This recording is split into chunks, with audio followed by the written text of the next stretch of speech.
السلام علیکم۔ کل رات ایک ایسا واقعہ ہوا جس نے زندگی کے کئی پہلوؤں کو چھو لیا۔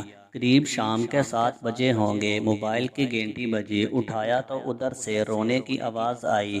میں نے چپ کرایا اور پوچھا کہ بھابی جی آخر ہوا کیا ہے؟ ادھر سے آواز آئی کہ آپ کہاں ہیں اور کتنی دیر میں آ سکتے ہیں؟ میں نے کہا آپ پریشانی بتائیے، اور بھائی صاحب کہاں ہیں اور ماں کدھر ہے، آخر ہوا کیا ہے؟ لیکن ادھر سے صرف ایک ہی رٹ کہ آپ فوراً آ جائیے۔ میں نے انہیں مطمئن کرتے ہوئے کہا کہ 1 گھنٹہ لگے گا پہنچنے میں۔ جیسے تیسے گھبراہٹ میں پہنچا تو دیکھا کہ بھائی صاحب جو ہمارے جج دوست ہیں سامنے بیٹھے ہوئے ہیں۔ بھابی جی رونا چیخنا کر رہی ہیں۔ 12 سال کا بیٹا بھی پریشان ہے اور 9 سال کی بیٹی بھی کچھ نہیں کہہ پا رہی۔ میں نے بھائی صاحب سے پوچھا کہ آخر کیا بات ہے؟ بھائی صاحب کچھ جواب نہیں دے رہے تھے۔ پھر بھابی جی نے کہا یہ دیکھیے طلاق کے کاغذات کورٹ سے تیار کرا کر لائے ہیں، مجھے طلاق دینا چاہتے ہیں۔ میں نے پوچھا یہ کیسے ہو سکتا ہے؟ اتنی اچھی فیملی ہے، 2 بچے ہیں، سب کچھ سیٹلڈ ہے۔ پہلی نظر میں مجھے لگا کہ یہ مذاق ہے، لیکن میں نے بچوں سے پوچھا دادی کدھر ہیں تو بچوں نے بتایا پاپا انہیں 3 دن پہلے نوئیڈا کے اولڈ ہوم میں شفٹ کر آئے ہیں۔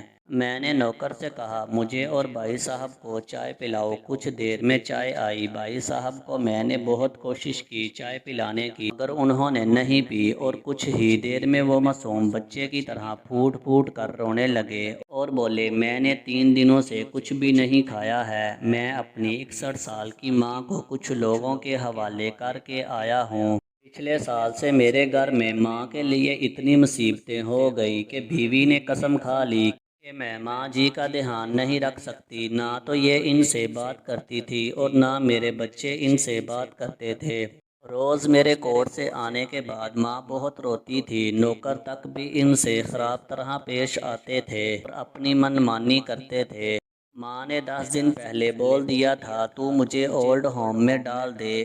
میں نے بہت کوشش کی کہ پوری فیملی کو سمجھانے کی، لیکن کسی نے ماں سے سیدھے منہ بات تک نہیں کی۔ جب میں 2 سال کا تھا تب ابو انتقال کر گئے تھے۔ ماں نے دوسروں کے گھروں میں کام کر کے مجھے پڑھایا، اس قابل بنایا کہ میں آج ایک جج ہوں۔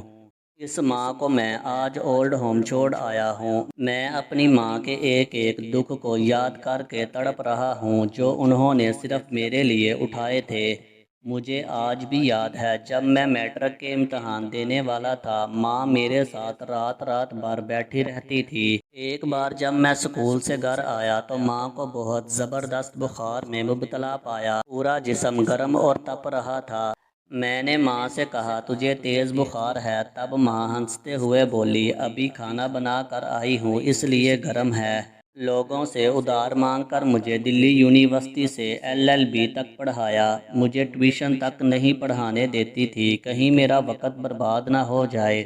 کہتے کہتے رونے لگے اور کہنے لگے جب اسی ماں کے ہم نہیں ہو سکتے تو اپنی بیوی اور بچوں کے کیا ہوں گے؟ ہم جن کے جسم کے ٹکڑے ہیں، آج ہم ان کو ایسے لوگوں کے حوالے کر آئے جو ان کی عادت، ان کی بیماری، ان کے بارے میں کچھ بھی نہیں جانتے ہیں۔ جب میں اسی ماں کے لیے کچھ بھی نہیں کر سکتا تو میں کسی اور کے لیے بھلا کیا کر سکتا ہوں؟ آزادی اگر اتنی پیاری ہے اور ماں اتنی بوجھ ہے تو میں پوری آزادی دینا چاہتا ہوں۔ جب میں بغیر باپ کے پل گیا تو یہ بچے بھی پل جائیں گے، اسی لیے میں طلاق دینا چاہتا ہوں۔ ساری پراپرٹی میں ان لوگوں کے حوالے کر کے اس اولڈ ہوم میں رہوں گا، وہاں کم سے کم ماں کے ساتھ رہ تو سکتا ہوں۔ اور اگر اتنا سب کچھ کرنے کے باوجود ماں اولڈ ہوم میں رہنے کے لیے مجبور ہے تو ایک دن مجھے بھی آخر جانا ہی پڑے گا۔